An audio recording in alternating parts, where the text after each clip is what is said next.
முதலில் திரு ரவீந்திரன் துரைசாமி, முதலமைச்சருடைய இந்த பேச்சு 2.5 கோடி வாக்குகள் லட்சியம் என்று குறிப்பிடுகிறார். இது எந்த அளவிற்கு நம்பிக்கையின் அடிப்படையில் அவர் சொல்றார் அப்படின்னு பார்க்கணுமா, இல்ல இதற்கு கீழ் அடிப்படையில் ஒரு கணக்கு இருக்கு, அரசியல் கணக்கு இருக்கு அப்படின்னு பார்க்கணுமா? கண்டிப்பா முதலமைச்சர் மு.க. ஸ்டாலின் ஒரு அரசியல் கணக்கு இருக்குது. அது அவரை பற்றிய மற்றவங்க புரிதலை தாண்டி தேர்தல் முடிவுகளில் உள்ள அந்த டேட்டா படி பார்த்தா அவர் தெளிவாட்டு ஒரு மிகப்பெரிய ஆர்கனைசராக இருக்கிறார். இப்போ ஜெயலலிதா அம்மையார் மிகப்பெரிய ஆர்கனைசர்.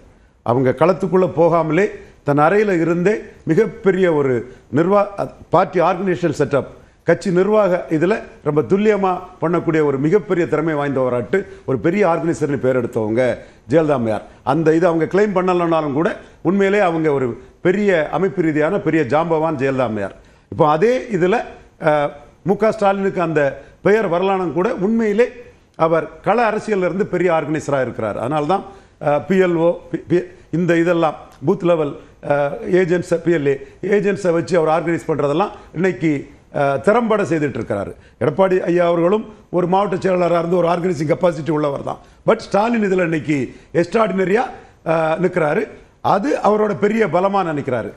திமுக அமைப்பு ரீதியான ஒரு கட்சி, தொடர் வெற்றியில் இருக்கிறார். குறிப்பாக அவரோட சாதனை என்னன்னா 2024 மக்களவை தேர்தலில் ராகுல் காந்தி அவர் நம்பல, தன்னை நம்பி தன்னை முன்னிறுத்தி 47 விழுக்காடு வாக்குகளை அவர் பெற்றார்.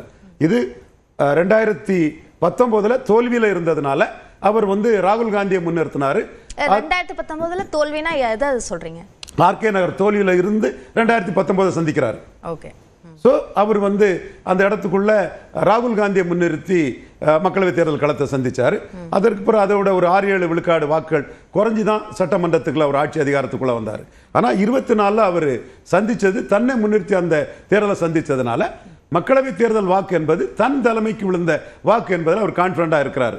அதனால தான் காங்கிரஸோட அந்த டேம்ஸ் பண்ணும்போது என்ன நம்பி விழுந்த வாக்கு நீங்க என்கிட்ட வந்துதான் தேரணும்னு அதிமுக வேறு கருத்து சொல்றாங்க. அவங்க சொல்றது அது மத்திய அரசுக்கான நடந்த ஒரு தேர்தல், அதுல இத்தகைய வெற்றியை அவங்க திமுக பெற்றாங்க. ஆனா சட்டமன்ற தேர்தல் வரும்போது அது எடுபடாது அப்படின்னு சொல்றாங்க. அதிமுக இந்த கருத்து சொன்னாலும் அதிமுகவினர் பேசக்கூடிய இந்த கருத்துக்கு பதில் கருத்து சொல்லக்கூடிய யாருமே கில்லிங் இன் சைலன்ஸ் பண்ணக்கூடிய ஒரு கருத்தை நான் சொல்றேன். பிரைம் மினிஸ்டர் கேண்டிடேட் இல்லாத நாம் தமிழர் சீமானுக்கு கீழே எடப்பாடி பழனிசாமி அதிமுக முதலில் ஆட்சிக்கு வந்த புதுச்சேரியில் போயிருந்தார், 4வது இடத்துக்கு போனார். ஒரு கூட்டணியோட போனார். கன்னியாகுமரியில் எடப்பாடி பழனிசாமி 4வது இடத்துக்கு போனார். விளவங்கோடு சட்டமன்ற தொகுதியில் 4வது இடத்துக்கு போனார். தென் மாவட்டங்களில் 10 மக்களவை தொகுதிக்குள்ள பிரைம் மினிஸ்டர் கேண்டிடேட் இல்லாத நாம் தமிழர் கட்சி அதிமுகவோட 30,000 ஓட்டு அதிகம் பெற்றிருக்குது. இந்த வகையில தான் என்னுடைய பார்வை அது சட்டமன்ற தேர்தல் மாதிரி தான் நடந்ததா நான் பார்க்கிறேன். அந்த பார்வையை நான் முன்வைக்க காரணம், கொங்கு மண்டலத்தில் செந்தில் பாலாஜி போன்ற ஆர்கனைசர்களை பயன்படுத்தி 5 விழுக்காடு வாக்குகள் 2021 விட திமுக அதிகம் பெறும்போது வன்னியர் மண்டலத்தில் எடப்பாடி பழனிசாமி 5 விழுக்காடு அதிகம் பெற்றார். அவர் சேலம், தர்மபுரி, விழுப்புரம், சிதம்பரம், நாமக்கல், கள்ளக்குறிச்சி இந்த 6 மக்களவைக்குள்ள ஸ்டாலினோட பெரிய தலைவராக இருக்கிறார். அப்போ இது பார்லிமெண்ட் பேட்டர்னா ஒரு வேவ் பேட்டர்ன் இருக்கும். அந்த பேட்டர்ன் இல்லை, இது ஸ்டாலின் தலைமைக்கு விழுந்த வாக்குங்கிற அடிப்படையில் தான் மக்களவை வாக்கு இருக்குது. மேலும் இடைத்தேர்தலோட பெரிய வெற்றி, அதில் போலரைசேஷன் இதெல்லாம் முழுக்க நம்பி ஸ்டாலின் தன்னால 40. இதுல ஒரு கேள்வி இருக்கு. இப்போ 2.5 கோடி வாக்குகள் லட்சியம் அப்படின்னு சொல்றாரு. அதற்கு பேசிக்கா ஒரு அரித்மெட்டிக் கணக்கு அவர் சொல்றாரு. 75,000 பூத்து, அதுல 100 பேர் 100 வாக்குகள் ஒரு முகவருக்கு அசைன் செய்யப்பட்டிருக்கு அப்படின்னு சொல்லி, அது அப்படியே அந்த கணக்கு பழிப்பதற்கு வாய்ப்பு இருக்கு. அது எந்த வகையில்? மிகப்பெரிய ஆர்கனைசரா ஸ்டாலின் இருக்கிறாரு. ஆர்கனைசர்ன்றத நீங்க சொல்றீங்க, இப்போ ஆல்ரெடி களத்துல இருக்கிறத சொல்றாரா, இப்படி சொல்றது மூலமா அப்படி உருவாக்க முடியும்னு சொல்றாரா? ஏற்கனவே ஒரு சாதிச்சிருக்காருன்னு சொல்றேன். கொங்கு மண்டலத்துல 21 தோல்விக்கு பிறகு அந்த மண்டலத்துக்குள்ள சாதிக்கணும்னு கலைஞர் மாதிரி ஒரு ஸ்டேட்டஸ்கோ பொலிட்டிஷியனா இருக்காம கூட்டணி கட்சிகளை நம்பாம தன் கட்சியை பலப்படுத்தணும்னு செந்தில் பாலாஜி போன்றவங்களை தன்னோட லெப்டினண்டா போட்டு அங்க சாதிச்சிருக்கிறாங்க அடிப்படைக்குள்ளதான் என்னோட கருத்தை நான் முன்வைக்கிறேன். ஸ்டாலின் நம்புறாரு, அதுக்குள்ள கெப்பாசிட்டி அவர் இருக்குன்னு கருதுறாரு. அந்த வகையில தான் காங்கிரஸ் பார்கெனிங்க அவர் ரொம்ப ஒன்றும் காங்கிரஸுக்கு மறந்து போகாம அதை டீல் பண்றாரு. காங்கிரஸ் தேவைன்னு தான் நினைக்கிறாரு. பட் காங்கிரஸ் டாம்ஸுக்கு ஈடாக வேண்டாங்கிற அடிப்படையில் அவர் கூட்டணி ஆட்சிலாம் இல்லைன்னு சொல்றது காரணம் அதை தான் நான் பார்க்குறேன். சரி, ஓகே. திரு ஜீவசகாப்தன், இப்போ திமுக கூட்டணி அதீத பலத்தோட இருக்கு, அதனால தான் இவ்வளவு பெரிய வெற்றியை சாத்தியப்படுத்த முடியும் அப்படின்னு நம்புறாரா, அல்லது எதிர்கட்சிகளை குறைச்சு மதிப்பிடுறாரா? இல்லை, குறைத்து மதிப்பிடலை. இப்போ இந்த திமுக ஆட்சியை வந்து நம்ம எப்படி பார்க்கணும்னா, கலைஞர் அவர்கள் தலைமையிலான திமுக ஆட்சியை விட பல்வேறு விஷயங்களில் வேறுபட்டது இந்த இது கான்செப்ட். ஏன்னு கேட்டிங்கன்னா, எம்ஜிஆர் காலத்தில் கிடைத்து வந்த சில பகுதிகள், சில சமுதாயத்தினுடைய வாக்குகள் இந்த முறை ஸ்டாலினுக்கு கிடச்சிச்சு. இந்த திமுக ஆட்சியினுடைய ஒரு மிகப்பெரிய பலமாக நான் அதை வந்து தொடர்ச்சியாக பார்க்குறேன். ஏடிஎம்கே ஓட் பேங்க் என்று நம்புகின்ற சில சமூகங்கள், அது மேற்கு மண்டலமாக இருந்தாலும் சரி, வட தமிழகமாக இருந்தாலும், தெற்க இருந்தாலும், அந்த சமூகங்கள் இந்த 2021க்கு பிறகு, அந்த தேர்தலை நான் சொல்லலை, அந்த தேர்தலுக்கு பிறகு இவர்கள் வந்து அவர்களை பெற்றிருக்கிறாங்க. குறிப்பாக பெண்கள், கணிசமாக அதிமுகவுக்கு வாக்களிக்கக்கூடிய பெண்களுடைய வாக்குகள் திமுகவுக்கு கணிசமாக வந்துக்கிட்டு இருக்கு. அது ஒரு பெரிய பலம்.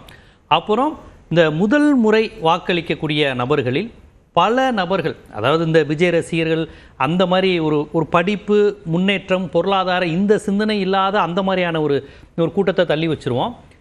படிக்கணும் நினச்சி அந்த மாதிரியான விஷயங்களை இந்த நலத்திட்டங்கள் மூலமாகவே இந்த கவர்மெண்ட்டோட தொடர்புடைய ஐடியாலஜிக்கலாக இல்லை, கட்சியாக இல்லை, குடும்ப பரம்பரையாக கிடையாது திமுகவுங்க. ஆனால் இந்த நலத்திட்டங்களின் மூலமாக மட்டும் டைரெக்டாக முதலமைச்சரோட கனெக்ட் ஆகிறது, இந்த கவர்மெண்ட்டினுடைய ஸ்கீம்ஸ் மூலமாக கனெக்ட் ஆகிற இந்த கான்செப்ட் வந்து இந்த ஆட்சி தொடங்கினதுலேருந்தே ரொம்ப தெளிவாக நடக்குது. சார் ஒரு அழகான விஷயம் சொன்னாங்க, மேற்கு மண்டலத்தில் திமுக வீக்காக இருக்கிற பகுதி, கலைஞர் வந்து அதை கம்யூனிஸ்ட் கட்சிக்கும் காங்கிரஸுக்கும் கொடுத்து ஈக்குவல் பண்ணுவாங்க. நீங்கள் பெரும்பாலும் பாருங்கள், கோயம்புத்தூர்லாம் எம்பி தொகுதியில் திமுக பெரும்பாலும் நிற்காது, கூட்டணி கட்சியான காங்கிரஸோ சிபிஎம்மோ கொடுத்துருவாங்க. திருப்பூர் இந்த மாதிரி மேற்கு மண்டலத்தில். ஏன் மதுரையிலேயே திமுக நின்று ஜெயிச்சது அழகிரி மட்டும்தான். திமுக வந்து பெரும்பாலும் மதுரை எம்பியில் வந்து சிபிஎம் கொடுத்துருவாங்க. ஏஜிஎஸ் ராம்பாபு, காங்கிரஸ் ஏஜிஎஸ் ராம்பாபு, மோகன், இப்போ சு வெங்கடேசன், அது வந்து தெளிவாக பண்ணுவாங்க. மேற்கு மண்டலம் மட்டும் இல்லை, எப்போவுமே தனக்கு வலு குறைவாக இருக்கிற இடத்துல கூட்டணி கட்சி கொடுப்பாங்க. இந்த முறை முதலமைச்சர் ஸ்டாலின் பண்ணியிருக்கிறது அது என்ன, மேற்கு மண்டலம்னா திமுக எப்பயும் வீக்காக தான் இருக்கணுமா, மதுரைனா எம்பினா கூட்டணி கட்சிக்கே இருக்கணுமா அப்படின்னு பார்க்காம கட்சியை பலப்படுத்துவோம். பலவீனமா இருக்கிறதுல கூட்டணி கட்சி கொடுக்கறது போல நம்ம இடத்தையே பலப்படுத்துவோம். அந்த நம்பிக்கை எந்த பேசிஸ்ல வந்திருக்குன்னு கேட்குறேன். இல்லை, இவங்க அதை ஒரு இதாகவே செய்கிறாங்க. நலத்திட்டங்கள் இந்த கான்செப்ட் மூலம், அதை தான் நான் சொன்னேன்.